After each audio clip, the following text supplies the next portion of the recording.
A couple of hockey players come down the laneway the other day.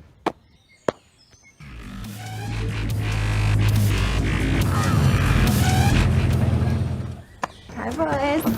Great day for hay, eh, boys? Did ya get her done? Just kidding, we don't give a fuck. Wheel snipe Sally, boys. Dirty fucking dangles, boys. Had a sick day with your sisters, buddy. Fucking Sea-Doo's a hundy P, buddy. Ladies love the flow, bro. Sickest flow, bro. Buddy, the only thing ladies love is when you quit talking. What'd you say? You heard me. Buddy, you're softer than a Tootsie Roll fruit cup. You look like the skunk my dog killed and probably raped. Get your board shorts out of here, you fucking pansy. Take your tank top and your Tonka truck and kick rocks. Cake eater. It is a great day for hay. What's it to you? Boys. Boys. Boys. Quit talking the same. What, do you share a set of testicles and a tongue? Get real. I bet you got a handful of names for your own horn, don't you, bud? You smell like nachos and you look stoned. You write Taylor Swift lyrics and birthday cards. You prefer kittens and you kiss babies. You're fucking 10-ply, bud. Fellas, that was some of the finest tripping I've ever received. Ever. Oh yeah? Did we get her done? Just kidding, we don't give a fuck. Keep away from my sisters.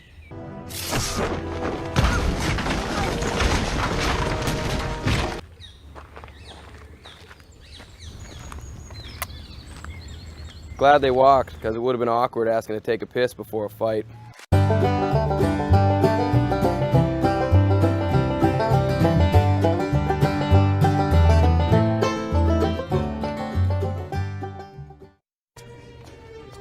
Well, this won't do. Hey, what are you doing? A sequel. I don't understand. Yeah, me neither. We pretty much nailed it the first time.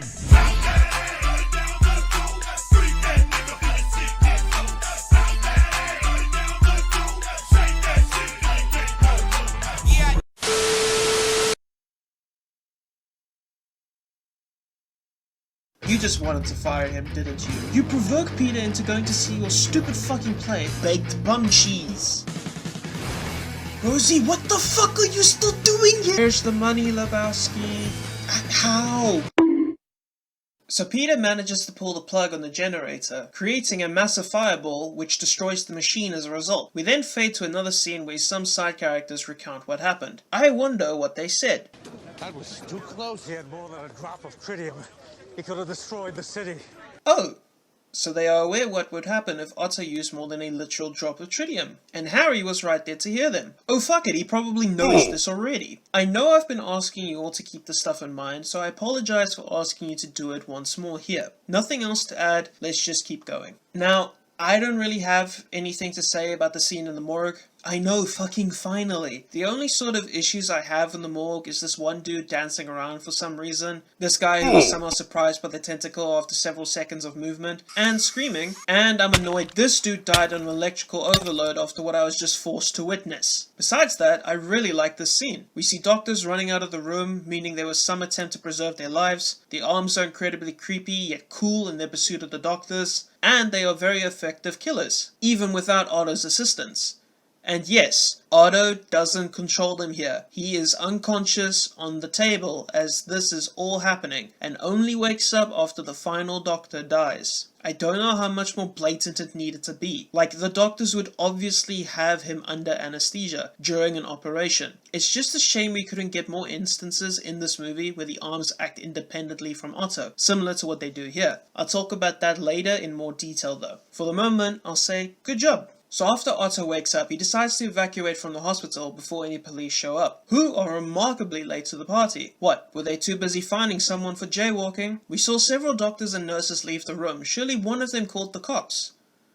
Whatever. As Otto exits the building, he flings a car into the air after being caught by surprise, and defends himself, fleeing the scene after he hears sirens. And he somehow manages to evade the authorities and makes it all the way to the harbour, where he hides inside an abandoned and dilapidated dockhouse? I don't know. Now, I'm going to address Ock's magical ability to teleport in this movie at a later interval, since the longer the movie goes, the more insane it becomes. For now, I'll just move on to the next scene. I really like J. Jonah Jameson. This scene is beautiful insanity. Nothing to really say about it besides me thinking Robbie knows Peter's real identity, though he could just be scolding him for not taking pictures.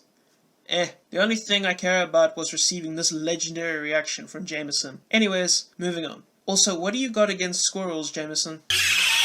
All right, Jameson! Pack your shit! That's only gonna keep him down for a little bit. Jameson! You f***ed with squirrels. We got a good 5 minutes before they're backing up on our ass. We have to pack up and move to a new reality. You know, I said we can only do that a couple of times. We're f***ed over here because of these damn squirrels. Now this scene in isolation is actually pretty great. Alfred Molina is a fantastic actor, and I find him to be very convincing in this role. In fact, when it comes to portraying a comic book villain, I think he is up there as one of the best. This scene is also used to establish the arms communicating and controlling him. Otto was convinced he should kill himself by drowning, and that his machine failed. As he processes this, you can see and hear him figure out something is talking to him, with the arms even mimicking mouth movements. It's a haunting scene, and one I feel deserves all the credit it gets. If only there weren't people on this planet stupid enough to think this was a metaphor for his hubris. But even with that praise, I am still noticing a few issues with Otto's line of logic here. His desire to redo the experiment, but simply increasing the strength of the containment field, honestly makes a lot of sense, and is something I encouraged beforehand. But that's not what we got now, was it? Instead of simply redoing the experiment with the same amount of tritium and a much stronger field to avoid containment breaches like the last one, which would very likely work, as Otto points out in his monologue, he decides to increase the amount of tritium and make the sun several times larger, kinda negating the use of the field because it will just become another uncontrollable hazard, just like the last time. So what was the thought process here? In fact, how about an even better question? Who is to blame for this decision? The arms are very clearly encouraging him to do this experiment, fulfilling the parameters of their programming, and they recognize the success of the last experiment. So perhaps they just want to recreate that failed fusion reactor again because to them it wasn't a failure? Their programming is never properly explained and is very much left up to interpretation as to what it actually meant to create successful fusion. In my debate with Southpaw a couple of months ago, I used this line of logic to try and defend Otto's decision to do this, because I very much believe that the arms were the ones controlling him as established in their first scene, until he snaps back to reality in the finale. I just don't know why they would want to add more tritium, which adds an entirely new factor to the equation. The arms have already recognized the previous experiment as a success, so why bother changing its parameters? This is where Otto comes into the picture, where he suggests they increase the containment field strength, which as I said would work. So when did they decide to add more tritium, and more importantly, why? I don't know, and the movie glosses over how he came to this conclusion. The only explanation we are likely to get is that the arms just made him go insane, despite recognizing the need to increase its field strength. He both makes a very logical estimation as well as an incredibly stupid one, all within the span of a few seconds, and I am just mesmerized it's made it past the drafts. Nonetheless, that's enough hopping on the scene. Moving on. We follow this up with Peter and Aunt May visiting a bank so they can appeal for a loan in order to help pay for the house. They fail to get one due to May not possessing enough assets to justify the loan. As this is happening, we see Otto emerging out of his trench coat disguise and launching the door to a bank vault at whoever was unlucky enough to be in his way at the time. I am not going to question Otto's drastic decline in value for human life, as he very clearly did not give a fuck a few scenes ago, so it's actually consistent for a change. Now isn't it just really convenient that Otto decided to rob the same bank that Peter and Aunt May visited at the exact same time of day? Again, not an issue since this could likely have happened. And don't you just love it when the people with guns aimed right at you run straight towards you instead of staying at a distance, allowing you to fling all of them away at the same time? Speaking of the security, what the fuck were you people doing while Doc was approaching this vault? You see a big man in a full trench coat, shades and hat approaching the one place you hold money, and you don't think it might be a little shady? Also, Ock, how the fuck are you hiding those arms? They aren't retractable. They would just be dangling by your feet scraping the floor. Whatever. Here's a question I know many of you weren't asking while watching this. How does Ock manage to put on these new clothes of his? How is he able to put on anything besides the rags he had during the experiment? We were shown in the hospital scene that the harness was melted into his spine and needed to be removed via surgery. So how does he get into this new coat? Don't know, and I don't particularly care for how he acquired the coat. Just how he put it on. So just after throwing the vault door, we see Peter running away from Aunt May to get changed, much to her dismay. Get it? Aunt May is in Okay. I'm sure Peter leaving her to fend for herself will be addressed in a later scene, and that Aunt May will question him for leaving her in such a dangerous situation, possibly giving us some insight into what she may or may not know about him. I'm sure that's going to happen. After a few seconds pass, we see Spider-Man arrive on site to apprehend the dastardly evildoer before he harms anyone else. Otto responds to this by throwing bags of coins at him in order to hurt him and possibly knock him down, making it easier to close the distance. But Peter doesn't take these bags like a chump and even manages to throw one back at Ock. Okay, look, I know what I'm about to say is extremely strange and that no logically sound mind would ever say this. Unfortunately, we don't deal with those around here. What you just witnessed was proof that Otto lacks the speed necessary to dodge bullets. Yes, you heard that correctly.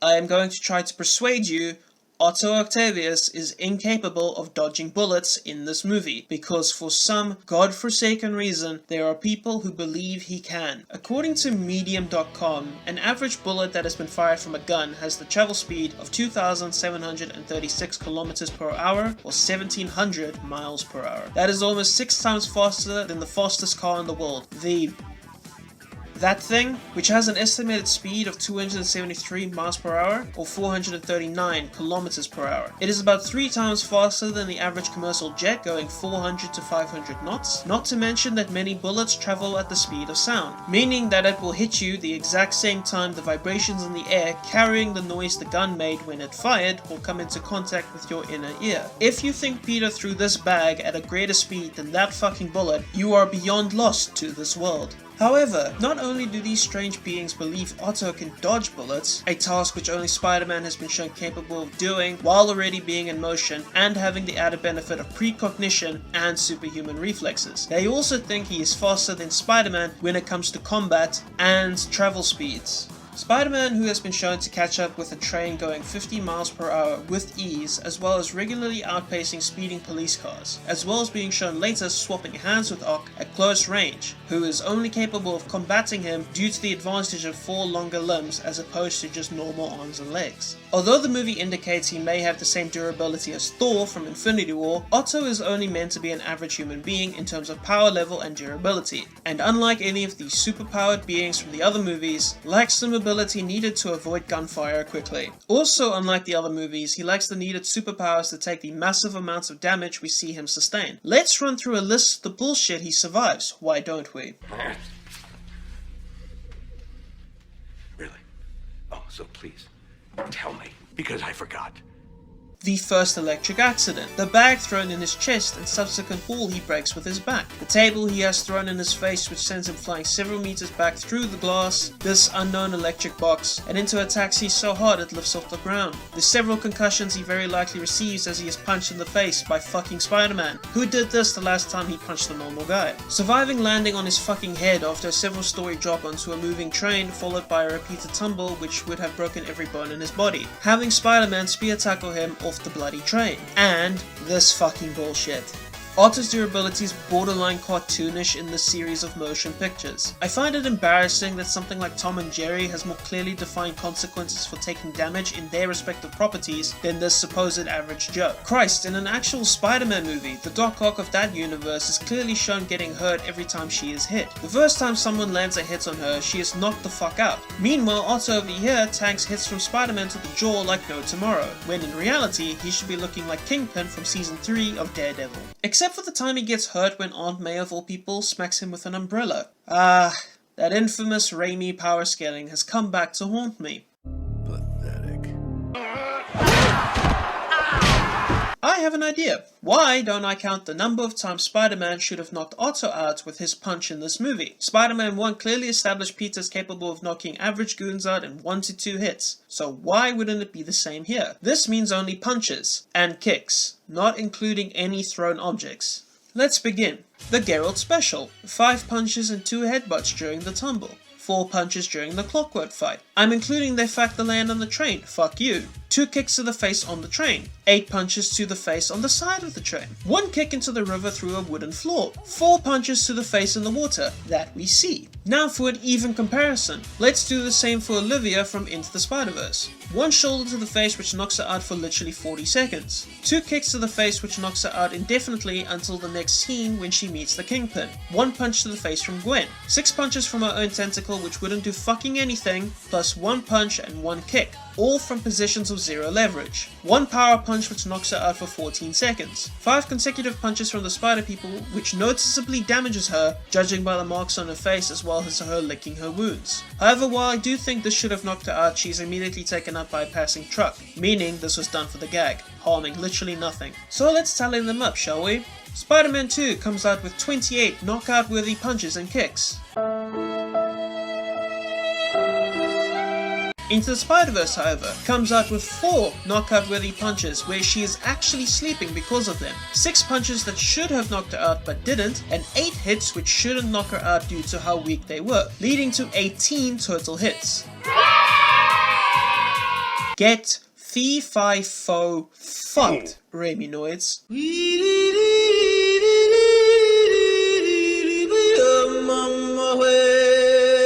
As a final point, I'd like to bring up something from my last video where I mentioned how much force is required to knock someone out. There I mentioned how it only takes between 87 and 164 psi to break a human jaw, but that a trained striker can generate a psi anywhere from 194 to 336 psi. Using some very basic logic, we can assume that Spider-Man hits a lot harder than a trained striker, even if he is holding back his punches. So it makes next to zero sense for him not to be capable of knocking out Ock in 1 or 2 punches. Imagine thinking a man who was strong enough to stop a moving train going 80 miles per hour isn't strong enough to knock this old ass man out when he was doing this the last time he fought a normal dude. After Otto survives having his chest cavity opened by that bag, he decides it's a good idea to keep throwing them despite having one thrown back. All the makings of a bog standard Spider-Man boss battle. But after a few seconds, Peter starts suffering web issues and gets tagged the result of suffering said issues. I know Peter is having problems with his web here, but he didn't need to tank this hit. He could have just jumped away, especially since he is shown doing exactly that twice in this fight already. I just don't want those Ock is faster morons coming back to tell me Spider-Man can't dodge these bags either, when we know he can. In fact, I'd actually prefer it if Spidey relied on more of his skills besides web slinging and more crawling. It would definitely have helped make this scene feel less stupid than it's going to be in a second. So Doc has Peter in his grasp and has decided he is sick of his shit, so he tries to kill him by crushing his skull like popping a grape. I mean, I'm fine with that. I kinda prefer it when villains don't mess around. It makes them seem more threatening. So I'm glad they managed to get this right with him at least. So while Ock is crushing Peter's head, Peter reacts to this by web-zipping 2 work desks and pulling them towards him and Ock. He does this with so much force that it sends Otto fucking yeeting out of the building, somehow not killing him in the process. Well, it's not like Ock could have reacted to this in any way, could he? It's not like he has 4 limbs, each with their own built-in camera, and AI, which have been shown capable of fighting on their own, strapped to his back. It's not like he has peripheral vision, allowing him to be aware of Spidey shooting these 2 webs. It's not like he can't react to things behind him while dealing with issues in front of him. No, it'll be fine. After stabilizing himself, Ock throws a few car doors at an advancing Spider-Man, managing to hit him on the second try as he recovers from dodging the first one, knocking him out of the fight for a solid 36 seconds before we see him again. It's not like Spidey could have thrown that door back at you or even caught it, preventing it from harming any of the civilians located behind him in the bank. No, he just had to dodge it and get knocked out as a result. And yes, ladies and gentlemen, we do in fact have yet another case of inconsistent durability from Spider-Man, despite me asking for it to not show up again. Remember on the previous movie, Peter tanked this kick from Goblin, this punch, this tackle, this grenade, these 2 walls, these punches and kicks, and finally this fucking chair. However, in this movie, he gets slapped after one nudge into a wall and a car door to the chest, despite walking this off. After Ock knocks out Spider-Man, we see the cops arriving. They climb out of their cars and tell him to raise his arms. In response to this, Otto grabs a civilian in the crowd to use as a human shield, who just so happened to be Aunt May. How convenient. There was a solid 5 seconds where the cops could have opened fire on Otto, but just didn't.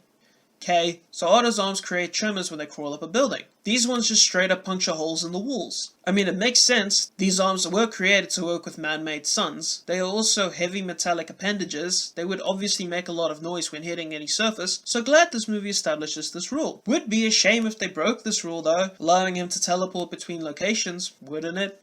So after the 36 seconds pass, Spidey arrives to save Aunt May and to stop Otto. Otto complies and drops Aunt May, expecting Spidey to jump and save her. But instead of doing that, he shoots a web at her and pulls her back up. 8 seconds pass before Otto decides to hit Spider-Man here, despite not caring about the safety of civilians here, or here. If you count his arms, then he can include here too. And since his arms are controlling him for the most part, it makes even less sense that he chose to ignore Spider-Man for 8 fucking seconds. Ain't it just lucky that there was something for Aunt May to grab onto here with her umbrella? But then that begs the question, why did Peter launch her further up the building instead of leaping towards her as we already shown being done in another superior movie? Don't think about it, it will be fine. The scene also makes zero sense when it comes to the amount of distance traversed. In this scene we see Aunt May flung several stories into the air above the fight, yet Peter only crawled up 3 stories. We see Aunt May flung way higher than that, yet when Peter reaches out for her, he is just underneath. Is this an editing issue? Is it a continuity one? Fuck you for asking these questions. This is a superhero movie. What did you think? This was something competently made? Fucking loser. Oh, and we get another example of it basically straight away. After Peter is grabbed, we see him and Otto falling several stories below Aunt May, yet when Otto throws Peter away like a used rubber, he is somehow able to scale this building fast enough to not only grab May before Peter is ready again, but also come back down. That's 19 seconds, by the way. He did this in 19 seconds. Fuck off. After Peter regains his composure, he decides to slingshot himself to the other building, despite being shown capable of sniping objects much further away. And then... Come on.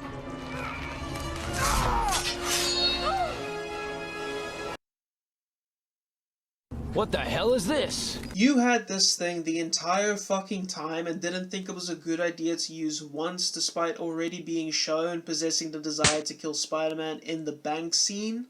Okay. You also had 8 seconds to kill Spider-Man here for free but didn't? Okay. You had this entire tumble to do it. Okay. And you had him in your grasp and didn't bother to fucking use it. Okay.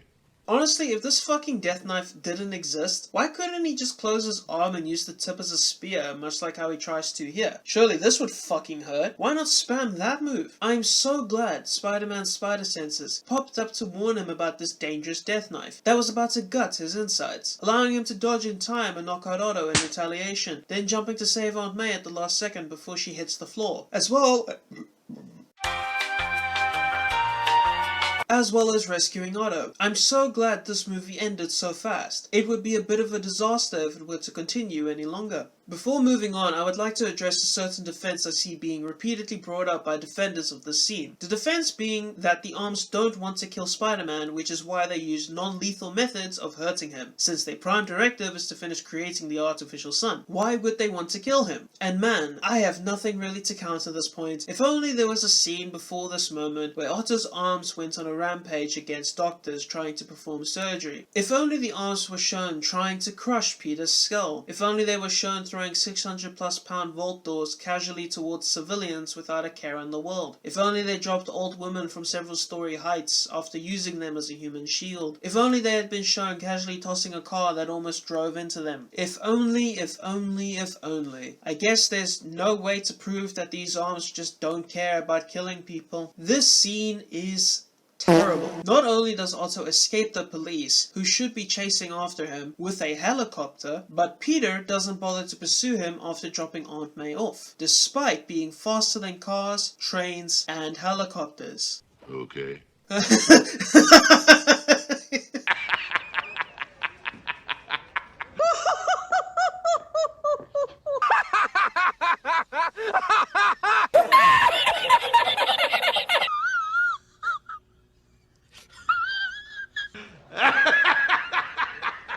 It's cute you think Otto still has these bags. He lost that shit ages ago.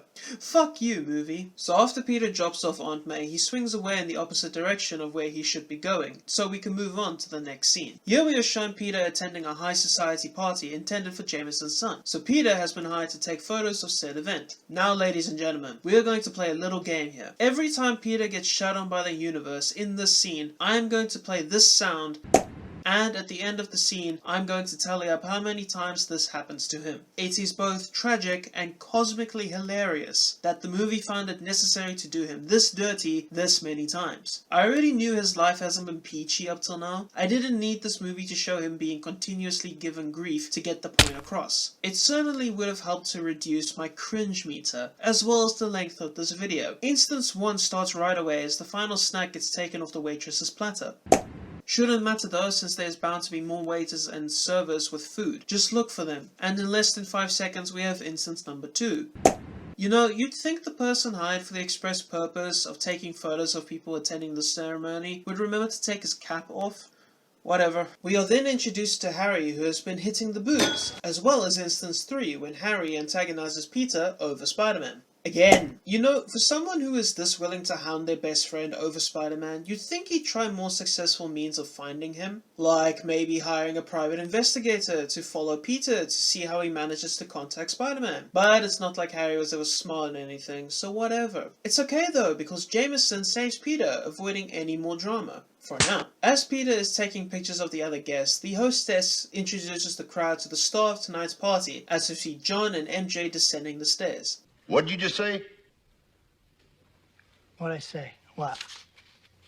Fucking rough instance number 4 though, so... Does it count as instance 5 if she sees him and looks away?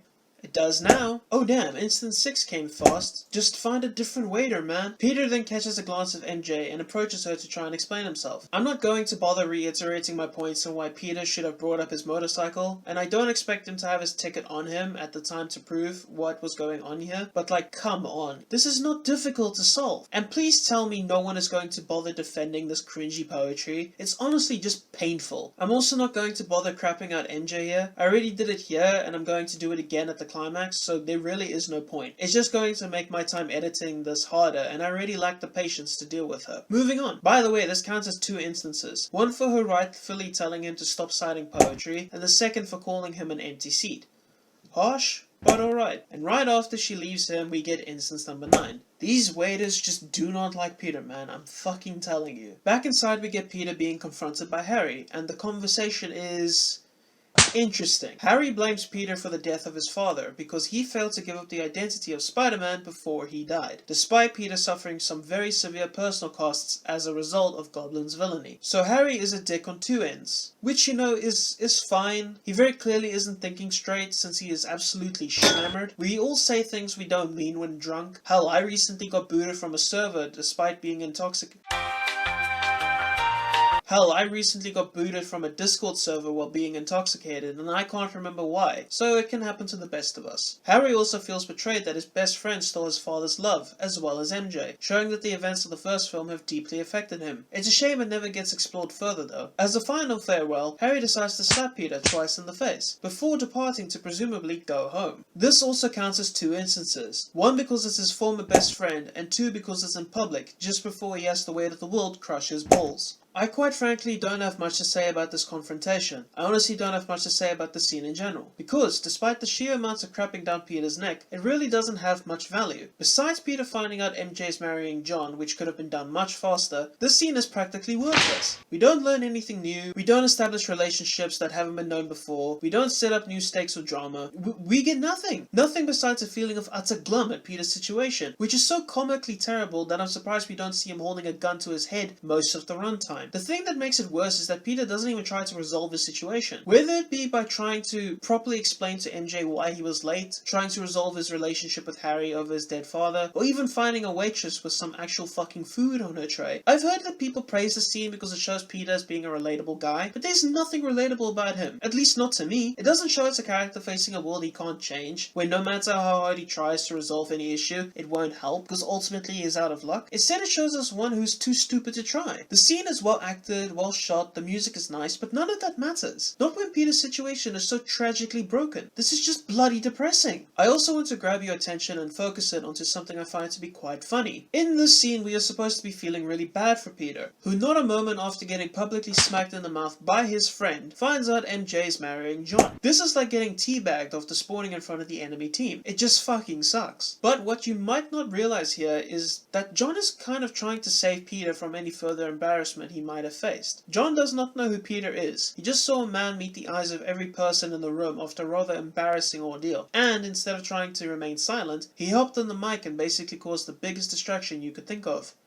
He announced his marriage. Now, while we as the audience may think this is just another example of the movie shitting on Peter, in actuality it was a fairly simple and unnecessary act of kindness from a stranger. John is an example of one of the only nice people in this movie, but he arguably has one of the most rotten outcomes of them all. MJ does not deserve him. So I think that leaves the tally at 12 bra moments. Impressive. After that rather depressing scene, we followed up with Peter losing his powers. Of course, the logical step forward was to make him feel even worse. The only thing I want to mention is I find it funny Peter takes these hits while losing his powers, yet gets knocked out by these attacks while in full power mode. Besides that, I don't care about this. Next! The follow-up scene reintroduces us to Ock, who managed to gather an entire shipment of materials needed for his operation, along with some fancy cigars, and I assume some food since he would definitely need to eat something. So somehow, Otto managed to find someone who traded goods he needed for minted bank coins, had exactly enough money in these 2 peewee bags to purchase said goods, had them delivered to his hideout on the docks in broad fucking daylight, had an electrical system put in place to properly power this fucking machine, and bought cigars all the while no one fucking noticed? I call bullshit, but let's continue.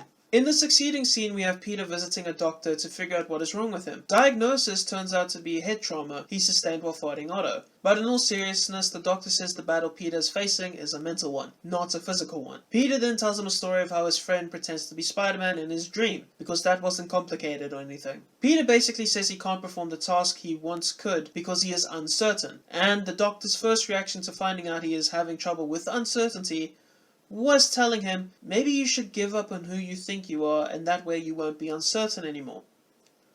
What? Now I am kind of paraphrasing, but that is essentially what he tells him. Instead of encouraging Peter to work on his uncertainty by figuring out what is holding him back, figuring out what it is that made him climb those walls in the first place, potentially allowing him to rediscover his passion for being a superhero, as well as his reason for struggling with these responsibilities in the first place, you hit him with the, nah lol, just give up. Great fucking advice, you hack. The scene following this one has Peter performing an internal conversation with an image he has of Uncle Ben in his head. I personally have no issue with the reason for why Peter wants to stop being Spider-Man. His desire to pursue MJ is understandable and something I can imagine a lot of people doing. It's a similar goal to Batman from Mask of the Phantasm and The Dark Knight, as well as Clark Kent from Superman 2. The pursuit of a normal life with the woman or man you love. It takes the idea of great power comes great responsibility and flips it on its head. By taking away his power due to the internal conflict he faces, he now also wishes to shed the responsibility that comes with it in order to pursue a normal life with MJ, much to the detriment of his uncle's memory. I have no issue with the reason, but I do have an issue with who he chooses to pursue as well as his actions, or rather lack of action, after he loses his powers, but I will get to that later. For now I will just say that this scene doesn't have anything I could realistically criticize, so move on I shall.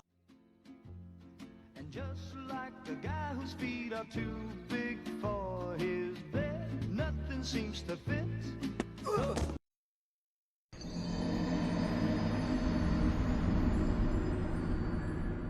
This scene. This scene is probably the second funniest in the movie after the opening one, mainly due to the cringe of its song choice. We started off with Peter confidently walking in broad daylight, only to faceplant in 2 different locations. Good start. We have a supposed genius not realizing that tires can bounce while working near an open window. This genius then goes and buys a hot dog with money he doesn't have, more on that in a second, before staring into the distance as police vehicles drive past him. So you know he really is done being Spider-Man. He's catching up with school, studying hard, and attending class, which only makes sense since he has all this extra free time. We have a really odd freeze frame to end the scene off, but besides that, all I can say is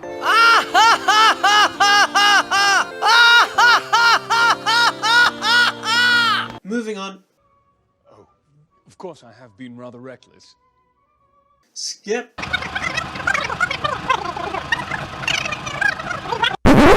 Actually, scratch that. Peter, how the fuck did you manage to afford this ticket? How are you even managing to afford living during this time? Think about it. Peter has already been shown as struggling financially before he lost his job at the pizza joint, meaning he really needed that second income, and that losing it was going to heavily impact his financial situation. Then we find out the Bugle doesn't pay him unless he takes pictures of Spider-Man, meaning his only other option for money is heavily reliant on his alter ego's appearance. So when he decides to throw in the towel and gets rid of his second income, how does he manage to continue living rent-free, mind you? During the course of the Spider-Man No More arc, we never really find out how long it lasts. We can estimate a couple of days based on the number of outfits we see him change into, as well as the newspaper he sees here before entering the burning building. However, there's nothing that says it didn't last longer, and during that entire time, including the montage, we never see him apply for a new job which would take care of this issue. He essentially lives the same life we see at the start of the movie, but with none of the repercussions of no income, which contradicts the entire point of this movie. Peter never loses his home due to not making rent payments payments on time. He doesn't visit the soup kitchen or Aunt May for food. He isn't shown looting through garbage trying to find his stuff after being evicted. He suffers literally no consequences for his choice to live as a normal dude, despite his life being previously extremely reliant on being Spider-Man. Ah well, I guess that much needed character work was just a necessary sacrifice so we could get more engaging and important scenes like Peter getting shat on by the universe for 5 minutes.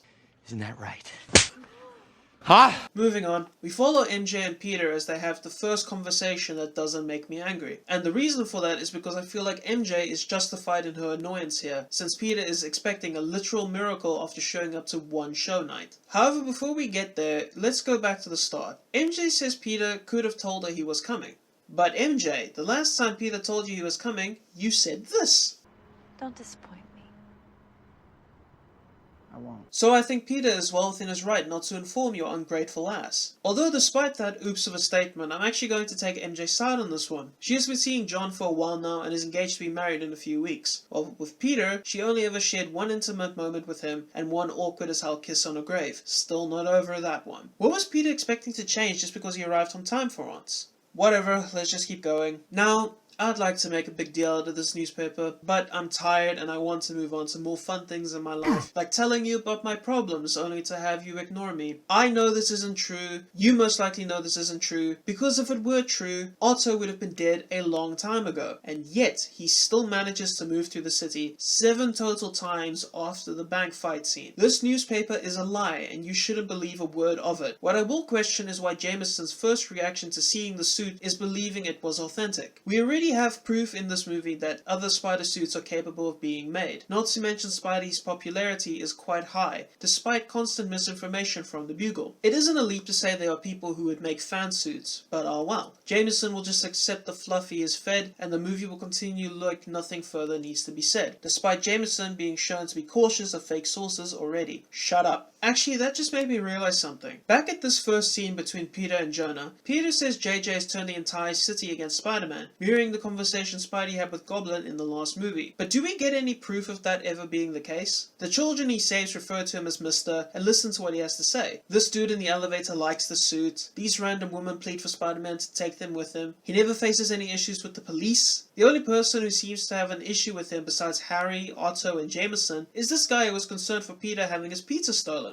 If this was the case, then why did Peter feel the need to say this? It clearly wasn't true, and I'm annoyed it isn't, especially when Spider-Man should be a suspect in the murder of Norman Osborn. But whatever, let's move on. After Jameson gets his new suit, the Bugle starts printing new newspapers, and we get a nice little zoom-in shot to blatantly tell the people at home what this arc is. Lovely. Now this scene has received a lot of criticism from people in the past, and rightfully so, because, to put it bluntly, it assassinates the character of Peter Parker, who we understand to be the kind of person that helps others in danger, even at the risk of his own life. That even if he didn't have his powers anymore, he would still choose to help this man. Or rather, he should have, because that is the way his aunt and uncle raised him, and is something he would be able to do relatively easily, since all he needs to do is yell out, "This guy is getting mugged." We see a large number of people walking past that same alleyway who should all be able to see the same mugging, so this should be easy. The fact this scene exists contradicts not only the character of Peter, but also the scene at the end of Spider-Man 1, where all the regular citizens came together to help a dude saving some kids. Perhaps all it would take for someone to help Peter is the valor of one man who decided to not stand by and do nothing, something that gets reaffirmed during the train fight, making Peter's decision to do nothing here even more baffling. But whatever, for all I know this is consistent with his character. Fuck, even in the comics he helped an old man after hearing him cry out for aid, because at least there Peter was a good person, not this hunk of useless flesh. The subsequent scene has Peter and Aunt May paying their respects to Uncle Ben on the anniversary of his death. This means that all of the events of the movie so far have taken place in the span of just a month. Aunt May confirms this to Peter at the start of the movie in this scene. So now it shouldn't actually be difficult to figure out how long Peter has been powerless, now should it? Just count all the days he has his powers for and subtract that from the month. The first day ends with his birthday party, the second with him missing MJ's play, and the third has Otto escaped the hospital. The fourth day goes by relatively quickly as Jameson tells Peter he's going to be at the planetarium the following night,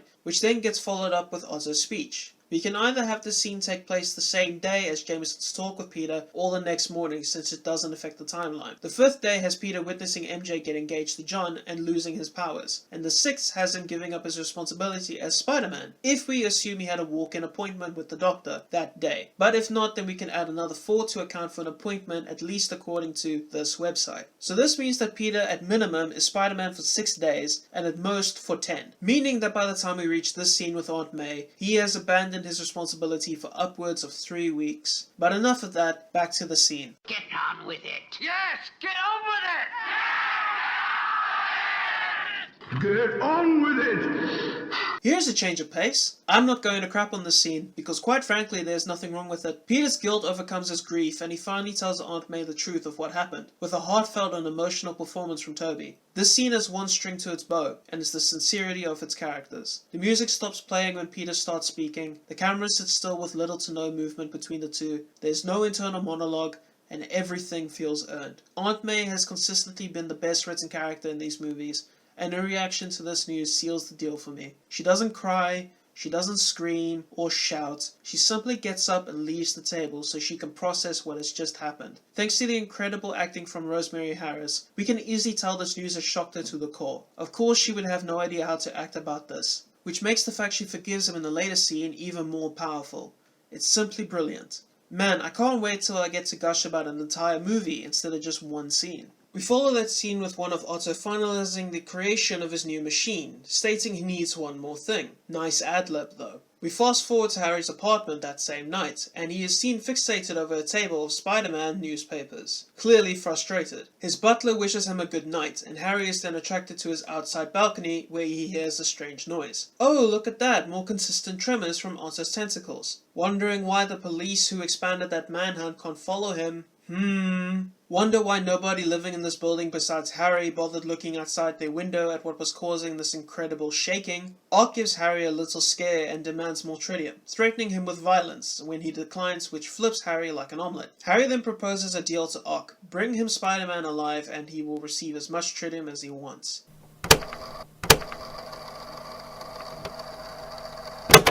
Okay, let's deal with one piece of this autism pie at a time. Why would Otto agree to this deal in the first place? He has just been shown how easily Harry cracks under the threat of harm, so instead of striking this deal, why doesn't he even consider torching the tritium out of Harry? The spineless coward would very likely crack even further if he was harmed in the slightest, which would be incredibly easy for Otto to accomplish. Secondly, why does he believe Harry would uphold his end of the deal if he leaves now and comes back with Spider-Man? Surely Otto would be smart enough to acknowledge the idea of Harry setting up a sting operation with the police, potentially setting up snipers on the top of the roofs of opposing buildings with clear lines of sight. How about the fact that Harry could just leave town and not come back until you've been arrested? He now knows what you want and he knows he's the only person who can give it to you. So why would he bother risking his life as well as the lives of everyone in the city, including MJ and Peter, his best friends? Surely Otto wouldn't be that stupid and naive to believe Harry would keep his word under threat of violence if Harry knows Otto would come back here. And surely Harry would be smart enough to A. realize that he can stop Otto here and now, and B. remember that Otto is going to destroy the city if he gives him the tritium, meaning it would kill him, something he has just tried avoiding. We'll be fine. Not to mention, what possible reason could Ock have to bring Spider-Man out of retirement? By actively engaging Peter and kidnapping MJ, Ock creates the catalyst for his own destruction, which he has been shown in the past wanting to avoid by killing Spider-Man. During the final confrontation, Ock even says,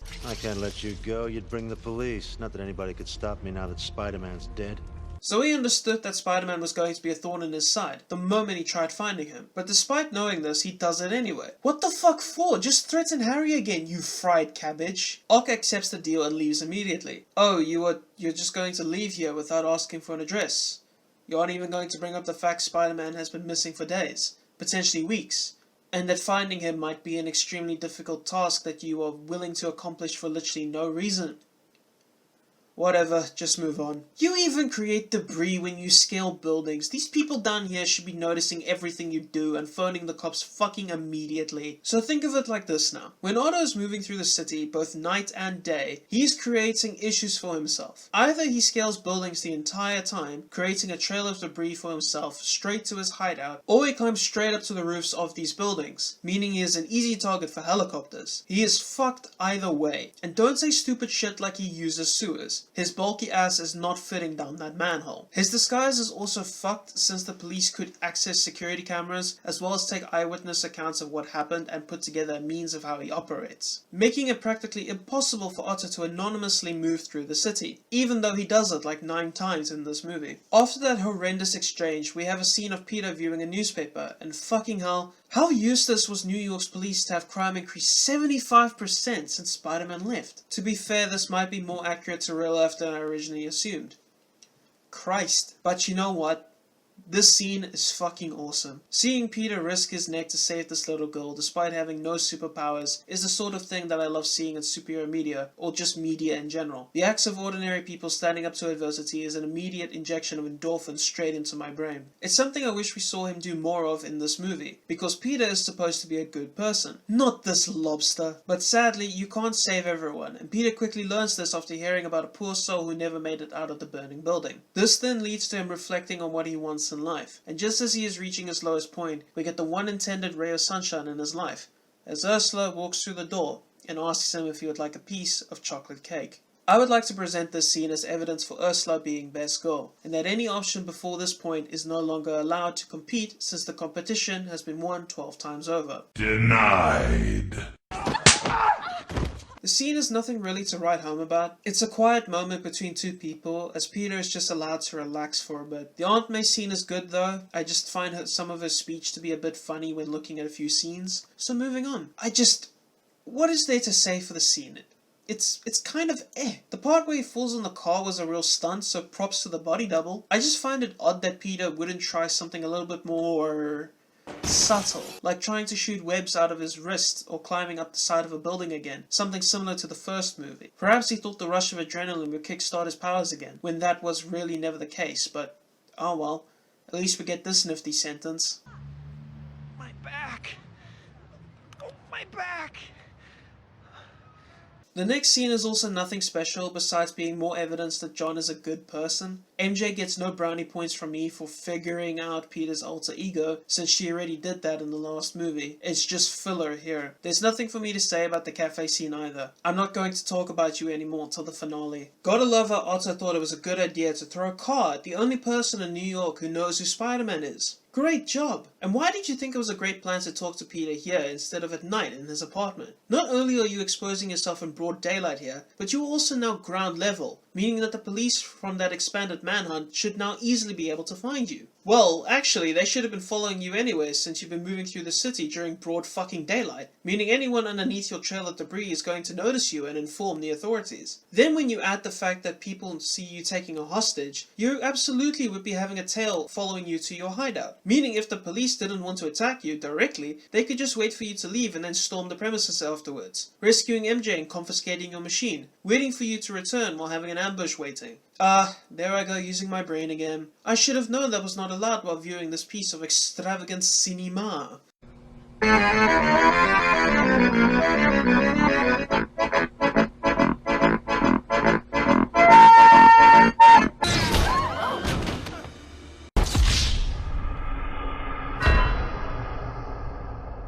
Anyways, and so not only do you create tremors while climbing, but you also do it while just casually fucking walking? Bruh.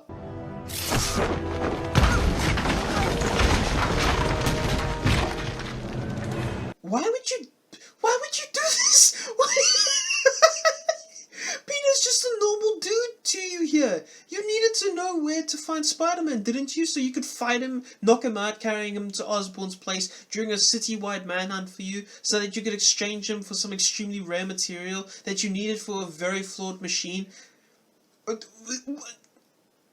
Actually, when you add it all up, Otto being a moronic piece of toe fungus actually is quite consistent. Perhaps in the Raimi universe, being a genius has a different meaning. After Peter gets thrown into the wall, he regains all of his powers, which include his super durability. Isn't that fortunate? Fortunate that he isn't permanently injured from this throw, if something like landing on a car roof can put his back into a spasm. And with that said, we now have full confirmation that not only was MJ the reason why Peter lost his powers in the first place, but she's also the reason he gained them back. There's a joke to be made here, but I don't think I'm going to do that. What I will do instead is discuss the importance of Mary Jane in this movie, and how her character ultimately affects the story.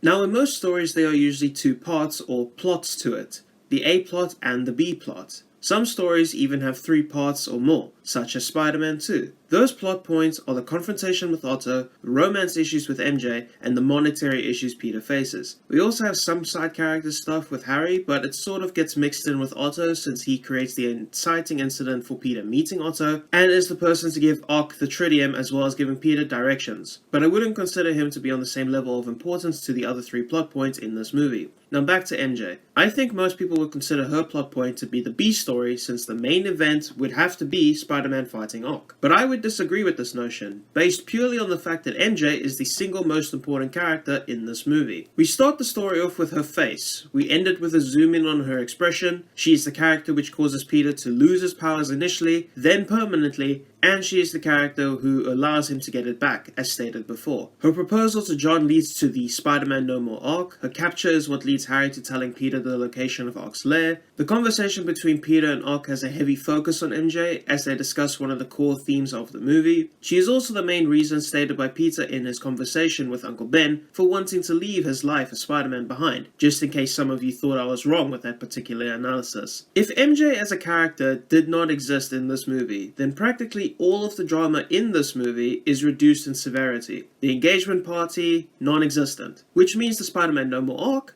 doesn't happen. This affects both Peter's mental state as well as his financial state, because he would still be employed. Her kidnapping also reduces the stakes if it doesn't happen, because now there's no personal reason for Peter to bring Spider-Man back. Well, ignoring the part where he wants to obviously get back into the swing of things. Pun intended. And since he has essentially allowed several people to be harmed before this point, I do not think this scenario would work to jog his spider powers. Which means that Ock wouldn't get his tritium unless he forces himself onto Harry, which just creates an entire whole bunch of problems I'm sure I already brought up. So in this hypothetical where Ock grows a brain and just forces Harry to give him the tritium, then we have the finale of the film being changed since now there's no one to stop Otto. Whoops. I think that due to all of these reasons, as well as the fact that MJ is literally powerful enough to change Spider-Man's genetic code, she should hold the title of most important character, as well as being the A-plot of the story, which makes sense considering how much she affects. That just makes me dislike her even more, but whatever. Anywho, Peter gets an angry superpowered boner for hunting Ock as he goes to get his suit back from the Daily Bugle. Now, while I have said Aunt May has consistently been the best written character through these movies so far, JJ has definitely been my favourite. I love him to bits. The fact you people removed this glorious scene from the theatrical cut is a crime against humanity. So Peter steals his suit back, and yes, it is stolen because he threw it away, meaning it is no longer his property. And Jameson bought it from this guy. This is now Jameson's suit. But whatever, let's get on to the train fight scene. We have Peter swinging through the city towards Otto atop the clock tower, and we get this admittedly cool shot of the camera zooming out of Ock's sunglasses as he scales the building in prep for the fight ahead. I've already mentioned why Otto should lose this fight, so here's a little montage of it again to remind you.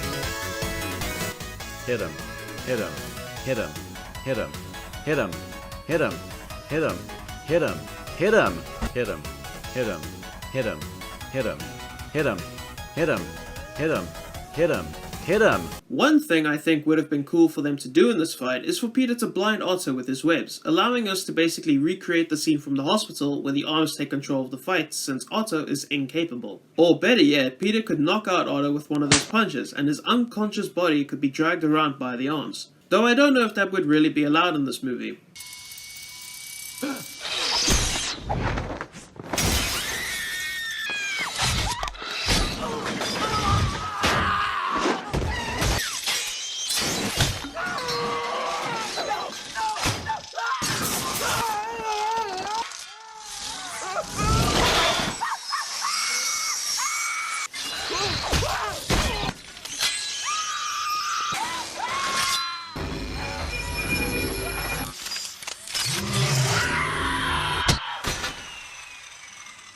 Anyone's guess, really.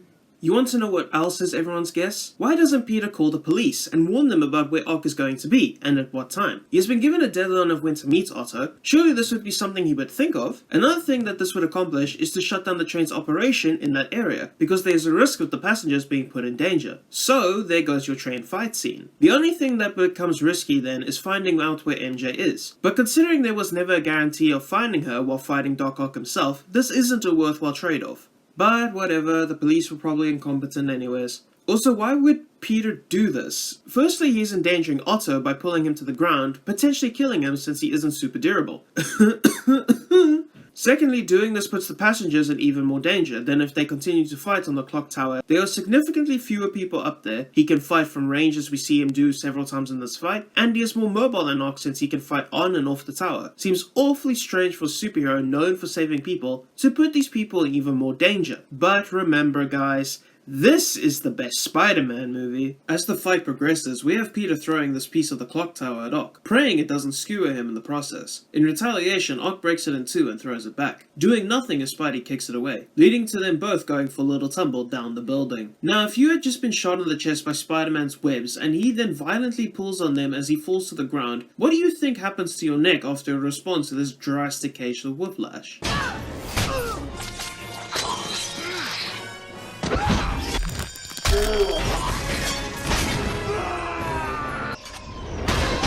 So surely someone on this moving can of sardines would have thought to pull an emergency brake, right? Surely the train conductor thought it was a good idea to stop the train at one of the two train stops he passes, right? We aren't informed that the brakes are dysfunctional any time before Otto does this, so what exactly was the excuse?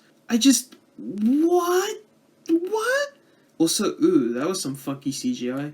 Yeesh. According to MinnesotaSafetyCouncil.org, it takes an average 8-car passenger train going 80 miles per hour about 1 mile to stop when the emergency brakes are applied. And according to www.statesman.com, a man by the name of Greg Udolph, I hope I pronounced your name correctly, said when referring to trains stopping during an emergency that it is the longest couple of minutes in an engineer's life. He says this while also accounting for the fact that not every emergency stop will be the same, but also acknowledges it would take about a mile to stop. After Peter and Otto hit the train, a total of 2 minutes go by, more if you include the 2.0 cut, where the train conductor doesn't activate any brakes and neither do civilians before Otto disables them. If they did activate it as soon as they heard the initial thud, then the train very likely would have stopped before Otto did this. Well, actually when you take into account that the train was initially only going 50 miles per hour, it now means that the time to stop it is also reduced. Instead of needing 1 mile to stop, it would now need 0.625 miles to come to a halt, meaning that 1 or 2 minute time frame is more than enough. Why the train wasn't slowing down anyways before it passes 2 train stops is just grand, isn't it? But before we get to this point, we see Ock managing to go under the train after they scuffle.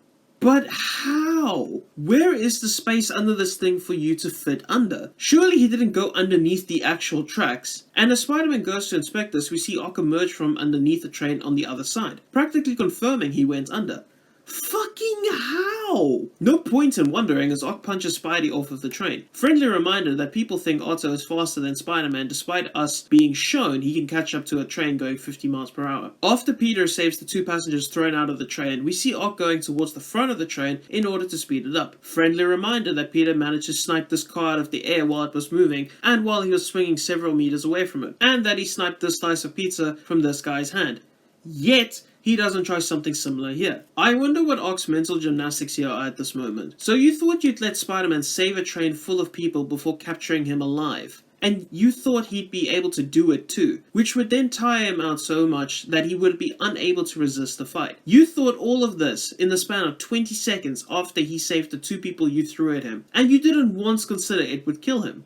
Bruh fucking though. So Ock has deactivated the brakes and has increased the speed of the train to going over 80 miles per hour. As Spidey goes to inspect the damages, he gets hit in the face with a small explosion damaging his mask and blinding him. This then leads to him taking off his mask, and we don't see it again until the 2 kids give it to him in the train. Now, while we don't see what happens to Peter's mask after he takes it off, I am willing to give this movie some good faith and say he simply threw it into the train when he crawled to the front, which is far more believable than him letting it fly in the wind. After Peter gauges how much space he has to work with, he jumps to action immediately and tries to stop the train by removing the tracks. So this and this knocks you out, but this and this just make you stop to consider your actions for 5 seconds? Any more bright ideas? You serious? Bro, fuck this dude. You're the one who was too incompetent to activate a fucking emergency brake despite having 2 of your passengers yeeted out the train, yet you got the gall to give Peter shit? Do New Yorkers actually like each other?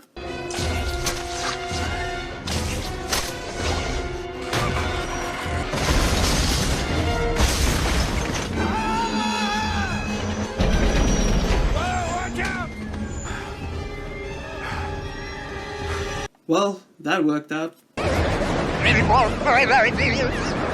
So Peter gives it one last shot and shoots multiple webs at the buildings on either side and holds on for dear life. We then get probably the most iconic Spider-Man movie sequence to date as he screams his lungs out trying desperately to save the train. It's something that is either referenced lightly in other movies or outright copied in others, and for good reason. It's, as I said before, iconic despite its problems. After Peter manages to stop the train and pass out from the effort, he is gently caught by the passengers and carried into the train. Now I'm actually going to defend this scene a little bit. I have heard many criticisms from people saying it makes no sense that people wouldn't try to out Peter's secret identity. But I think considering the circumstances and the fact everyone on the train is very likely aware that Spider-Man prefers to have a secret identity, people would be far too grateful for him saving their lives to reveal his identity. Not to mention that the possibility for a large group of people keeping a secret isn't out of the realm of possibility. If you don't believe me, then may I introduce you to Ken Rex McElroy, the man who was murdered in front of 60 eyewitnesses, but whose murder was never solved. Count Dankula made an excellent video on him, link in the description, but to make a long story short, Ken was a bully. He treated everyone like shit. And one day when he was leaving the pub, he was surrounded by 60 of the town's residents, and someone fired 3 rounds into him. The murder is yet to be solved because every resident denied even seeing who it was that shot him. Some even going as far as to say they didn't even see a shooting. So it isn't impossible for me to believe something similar could be done here, especially since not everyone on the train saw Peter's face. As Peter gets back on his feet, Ock arrives to ruin everyone's fun. Glad to see this New Yorker mentality of you mess with one of us, you mess with all of us, decided to kick in now instead of literally any other time it didn't in this movie. But I suppose it's special here because they owe Spidey a debt of gratitude. Even though he just stood there for 10 seconds doing nothing as Otto accelerated the train. But whatever. Ock pushes them all aside with ease and knocks Spidey unconscious to carry him into the next scene via a cool transition. Oh hey, we're back at Harry's place. Now we get to witness Harry calling the police he contacted beforehand to come and kill or capture Otto, preventing the destruction of New York, which would save not only his life but MJ's, Peter's, his butler's, and every other soul in this godforsaken city. Wait, he doesn't? Oh, but surely he's going to pull that gun out of his back pocket. You know the one we saw at the end of the last movie? Surely he's about to cap out on the back of the head while he isn't looking, perhaps even rapid fire it since he isn't a good shot. Imagine all the good publicity he would have, and not to mention his company would receive. The hero of New York City, who saved Spider-Man and stopped a rampaging squid. Oh, we don't get that, do we? No, instead Harry gives Ock the tritium despite knowing what it is going to do. Actively going against his established character of being a coward. I suppose he just decided to respec and moved all his points he had in intelligence to charisma, since I still do not know how he managed to convince Otto into going along with this stupid fucking deal. MJ, in her Sunday wet best, has more courage attacking Otto with a wooden pole than this grown-ass man who has had enough time, resources, and knowledge of Otto to prepare a counter-offer of nothing but gunfire when he enters the building. However, Otto is faster than bullets, so it doesn't even matter. Spidey gets put down on a bed while Harry goes to his safe where he keeps the tritium, and as we can see, that is way more than just a drop. If I'm not mistaken, that could very well be all of the tritium on the planet, since Otto said in his first experiment there's only 25 grams of it on the whole planet. So surely this means he's going to use fragments of it, you know? Test the longevity of his experiments as he does multiple tests until he finally perfected that technology, then allowing whatever is left to be used in other machines around the world, fulfilling his dream of providing unlimited, free, and renewable energy to the whole planet.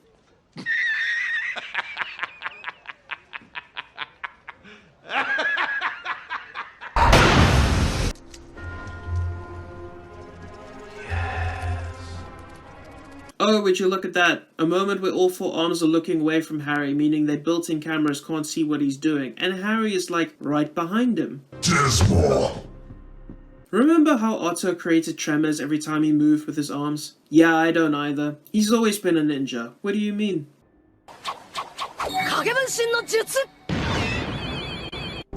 Where do you want him? After Ock leaves, Harry approaches Spider-Man with a knife and is about to stab him as he stares into his eyes, but stumbles backwards as he sees Peter's face. Peter gets out of his bind and demands to know where Ock took MJ, with Harry responding by saying that Ock only wanted the tritium. Peter then reminds Harry of what would happen if Ock redid the experiment, because for some fucking reason, Harry didn't think that far ahead. As far as we are all led on to believe, Harry was just fine with letting the city blow up just as long as he got his revenge, which is remarkably strange to think about, considering this is what Harry said at the end of Spider-Man 1. Thank God for you, Peter. You're the only family I have. So not only does this scene turn Harry into a whimpering coward, a moronic dipshit, and a pathetic turd blossom, it also assassinates as a character from the first movie, because there is no way Harry from the first film does this deal, if it means even remotely bringing harm to his friends. This deal is so fucking stupid. Peter then asks Harry where he is, as if Harry is supposed to know. It's not like he kept tabs on him or anything. Oh, he does know. Okay. So Harry just so happens to know the exact location of where Otto is going to be for some fucking reason with the tritium, despite being given no indicator he knew the entire runtime of this movie. But you can actually fix this. Simply just show Harry installing a tracker in the container for the tritium, which he can monitor on his laptop or some shit. Look, man, I'm trying, okay? I'm trying to make this make sense, alright? Because there's just no way he knows where this place is without some sort of GPS system in the tritium. Whatever. So Harry tells Peter where Otto is, but that doesn't mean they won't acknowledge the massive issue they have here, right? Shut up. Get out. In the next scene, we have MJ ask Otto for her freedom. Ock responds by saying he shouldn't because she would just call the police. Good point! But then he also says that wouldn't even help since they couldn't stop him anyways. Otto, the only reason you would be saying this is if you are completely bulletproof. Which, hate to break it to you, but you're not. A couple of well-placed shots from a handful of gunmen is going to kill you. Unless you just mean that they wouldn't make it here on time, in which case, why even bring this up as an issue then? It's not like MJ would be able to make it to them anyway. Whatever. Peter, what the fuck are you doing? Stop pussyfooting around and stop him from activating the machine. You could have saved a lot of trouble later if you web-zipped towards Otto and gave him a KO-worthy punch, shutting down the machine before it turns this monstrosity on. Instead, we have this nonsense fight and this fucking god-awful mess. Actually, now that I'm looking at the sun as it is busy eating the doghouse, I have to ask a bit of a silly question here. So remember how in the first experiment, Otto used his arms to basically push the flares back into the sun, meaning that was an intended use for the arms and likely was something he knew he had to do with this experiment? Well, considering the size of the sun here, what would happen if there was a flare behind it? Was Ock just supposed to run around to the other side in order to stop it? What about if it came out on the top side? I don't think his arms are long enough to reach that far. If they were, then he honestly did not need to throw bags of money at Spider-Man in the bank scene, since he could just be able to catch him and kill him. Not to mention, how long do you reckon he would be able to do this? Because, quite frankly, it seems like a task which needs to be done 24/7, non-stop. Yet, he would most likely collapse from exhaustion after a few hours of doing this. What was his backup plan for when this happened? I'm not just talking about crazy Otto either, I'm also talking about the perfectly sane version too. What were you going to do in that experiment to continue monitoring the flares when you wanted to take a break? You didn't have access to another set of arms allowing you to work this job in shifts, and you really made it clear that the arms are necessary since no human hand can work in this environment. You know what would have been able to do this job non-stop? The AI you programmed into the arms. Except instead of linking them via neural network, have them hooked up to a machine which surrounds the sun. You can have them work autopilot or manually with the aid of a driver or pilot, if you will. It's kind of shocking how a supposed genius scientist never took into account what would happen if he got tired from working on the machine. Lovely, ain't it? So after Otto manages to stab his own power cable and somehow survive the current flowing through him, we see Spider-Man pull out the power source to the sun, similar to what he did in the first time. However, this time, the sun doesn't fizz out in an explosion and has instead become self-sustaining, meaning Peter needs to try and convince Otto to help him stop it. What follows as a very solid performance from the two actors as Peter tries to help Otto regain his sanity, something he can only really do now that the arms are damaged. He uses the same speech his aunt gave him to help bring Otto to his senses, which allows Otto to fight for control of his higher brain functions, against the arms. Once Otto gets back in control, he decides to destroy the machine by drowning it in the river, sacrificing himself as a result of saving the city. This is a significantly more dignified death than what Norman got in the last movie, and allows him to redeem himself before he meets the end. Can't wait to see him again in No Way Home. Now that the threat of the sun is being taken care of, all that's left is for Peter to get MJ to safety, which almost doesn't happen as they nearly get crushed by a piece of the doghouse and rolled over by a metal cage. But thankfully, they manage to escape before the sun completely swallows them up, and we get a heartfelt conversation between the two while sitting on Peter's web. MJ then has the gall to say she always knew. Oh, trust me, MJ. You really didn't know. You should have, but you didn't. So don't give me this bullshit. It's just going to make you look like more of an asshole for doing this, and especially this. Surprisingly enough, you were justified to do this though, but perhaps this might have been the point where you turned on John, and for that you become a cunt for an entirely different reason. Peter then gives her his reasons for why they can't be together, and offers her a ride down as the police and John arrive on scene to rescue her. Look at the balls of steel on this man! He has absolutely no idea what is happening or if the danger has passed, and yet he still came all this way to save his wife. The scene ends with Peter and MJ giving one last farewell look to each other as Spidey swings away. Quite frankly, if the movie had ended here, I wouldn't complain. Actually, I would be more than happy with that outcome, since it would mean avoiding this and this. You see this scene right here? This one right there? I'm not touching that. I'm going to save the dissection of this scene for the third movie, because quite frankly it fits the best with that one. So you all just going to have to wait.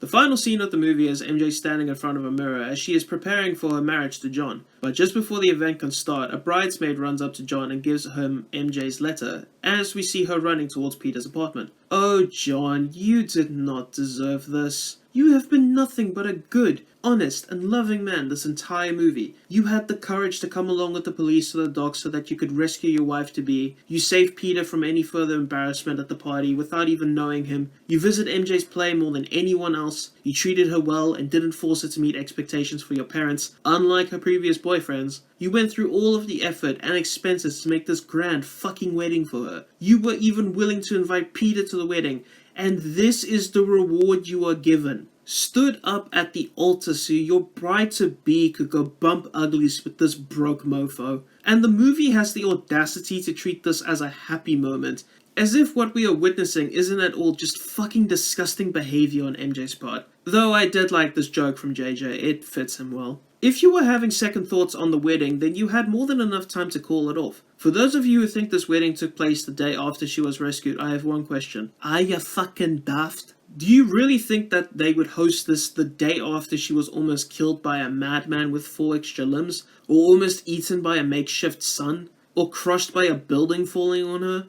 John would absolutely cancel any pre-made plans, so he could make sure his bride-to-be was mentally and physically healthy first. And during all of that, she never once thought to call off the wedding. Fucking bitch. Here's a fun fact. As MJ is running towards Peter's apartment, we actually get a cameo from Thomas Jane, who is supposed to be Frank Castle, aka the Punisher in this scene. Weird choice, but alright. I would have preferred Hugh Jackman myself.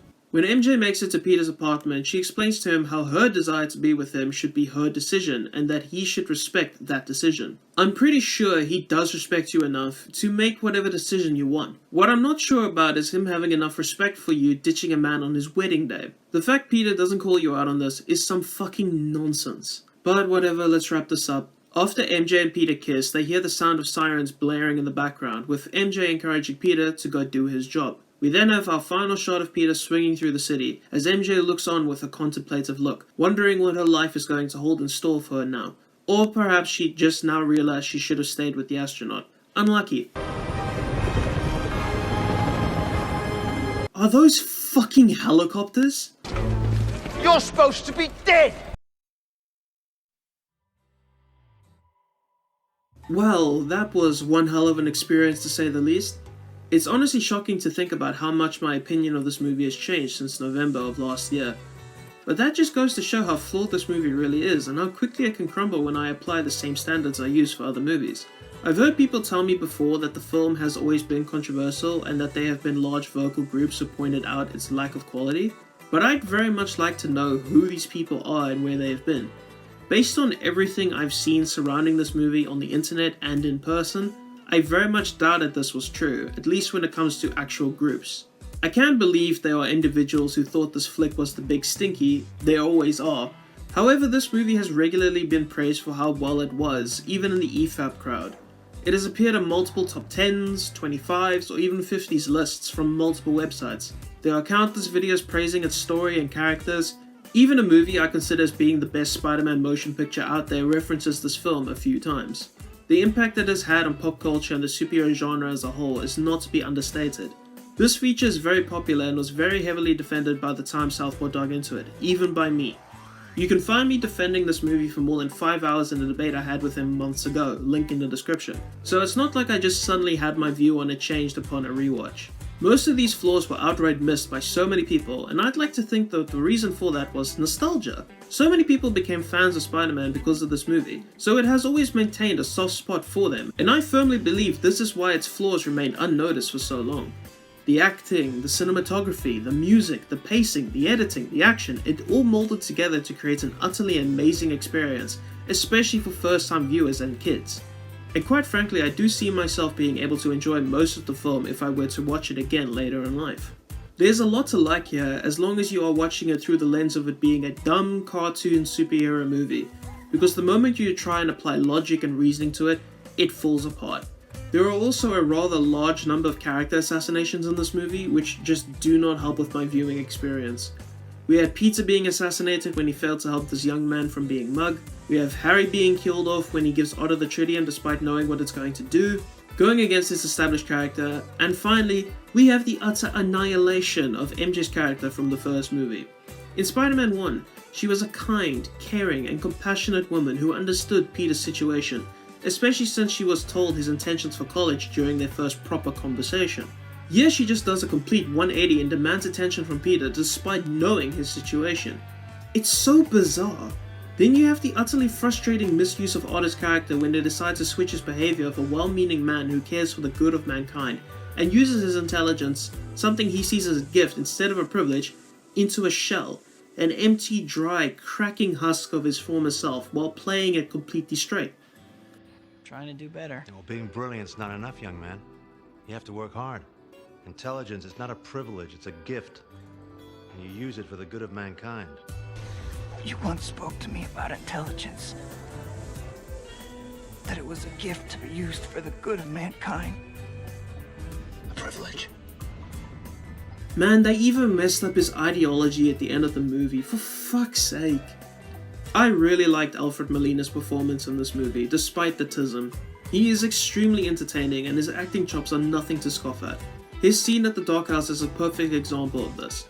His performance is so good that I struggle to see another actor being capable of performing a similar role to what he was so successfully pulling off. Basically, all of the humor in this movie landed for me, whether it was intentional or not. I've mentioned before how much I thoroughly enjoy the music despite its manipulative tendencies. The one big improvement I feel comes in the cinematography and the fight choreography, at least in terms of its fluidity and how entertaining it is to watch. This movie had a higher budget compared to the first, and it definitely feels like it, with more emphasis on big action sequences, heavier uses of CGI that isn't covered in darkness, and far more engaging confrontations. There are definitely vast improvements made in this movie, but not in its story. Quite frankly, I feel like the story of the first one, while being below average, still holds up far better than this one. And with that said, I'm going to be giving Spider-Man 2 a 3 out of 10, along with ranking it in the E category. This movie is bad, but at least it's entertaining. If you ignore this giga bitch, and this whiny brat, and this bumbling dumbass, and this malnourished chromosome vacuum. Actually, what reason is there to watch this movie again? I don't know. Well folks, it's almost that time again, where I love and leave you to continue this ill-fated voyage into the miserable abyss of Spider-Man movie criticism. But fortunately, the next film going onto the chopping block is Spider-Man 3, and while everyone agrees it's terrible, at least it's funny bad, so I should be in for a good time. If you made it through this video, then all I have to say is, thank you. I appreciate it. You are also looking exceedingly dashing today. I hope you enjoyed your stay and that I didn't bore you at any point, especially considering how long this video was. If you did, then I eagerly anticipate your return for the next video. Now that all is said and done, there is nothing more to do besides saying adios.